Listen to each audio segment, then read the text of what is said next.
Thanks for checking out this video. Don't forget, like and subscribe. I mean, but if he does that, it is strong evidence, if he gets over really, really strong, that in the long run, that it's a right decision. But I think the thing that bothers me is the idea from, that people are going like, oh, if you don't know wrestling, you don't know wrestling. If you think that he should have done anything but lose. And it's like, no, it's a debatable point. It's not about like, it's like, here's the thing. Guys have done, big superstars have done retirement shows. And I talked with you about this, whether it was the Santo on Saturday, his father, Fritz von Erich, Vern Gagne, Terry Funk in Japan. I mean Bruno Sammartino in his theoretical retirement match in the Meadowlands. I mean, I can go down and Undertaker's last match, he won. Undertaker. Yeah, but I don't know if that was really said that it's going to be his retirement. There's one thing. Still, the guy hasn't wrestled in 5 years. He won that last match. Well, he did win his last match. But the thing is like, if you do a big retirement celebration, okay, in many cases historically, I think probably if you're talking about Hall of Fame wrestlers, I think more of them have won than lost. Some have lost, but more have won. So the idea that you don't know wrestling, it's like, no, you know what? The guys who say it has to be this way, that shows they don't know wrestling history. They don't know wrestling. That whole thing about the time-honored tradition that Vince mentioned, Brett wasn't retiring. He was going to another promotion. It's not even another promotion. He was going to the opposition. Whatever, yeah. If John Cena's going to AEW on Wednesday, if you know that's happening or whatever, and he's not retiring, beat the guy. Yeah, absolutely. But when a guy is retiring, the fans are already sad that the guy is retiring.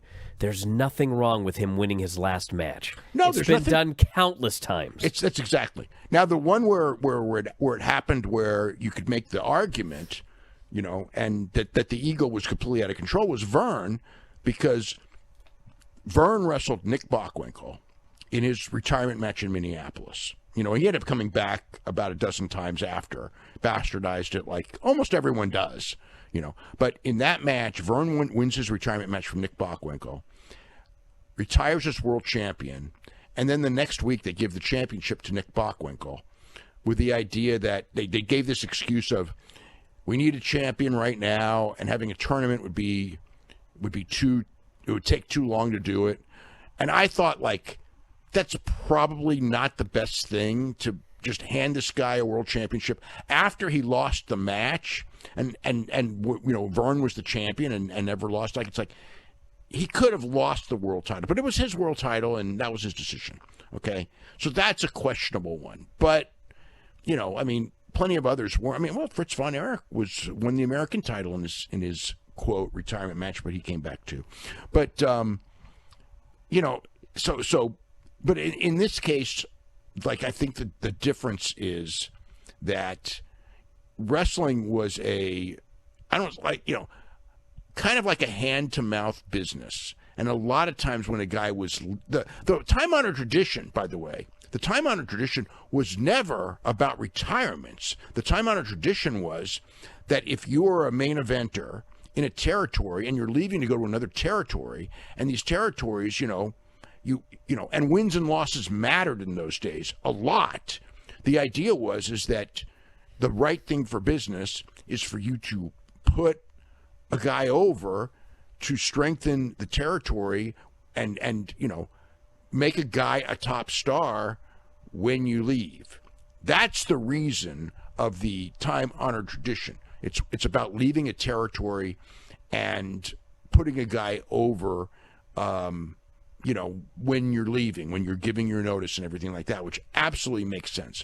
When you're retiring, it's a completely different thing, because in so many cases in retirement matches, the idea is that, hey, he's retiring. Let's give him a nice ending.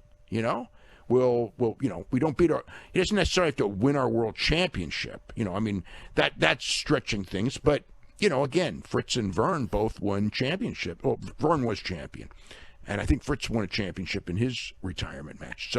So it's like they've even done that with champions. And of course, it was the owner of the territory that did it, but who was, and all that. But the whole point is that it's historically, no. I mean, it's like I could go through these and so many of the guys, but like you said, even if you don't know, right? With Undertaker, it's like, well, I mean, the thing is with Undertaker, the truth on the Undertaker one is that when he lost to Brock, there was a lot of thought that was really going to be his last match. Well, yes, of course. So Vince, with pushing from other people, Brock being the main one, Vince did go in there with this idea that, we've kept this streak going for years and years and years.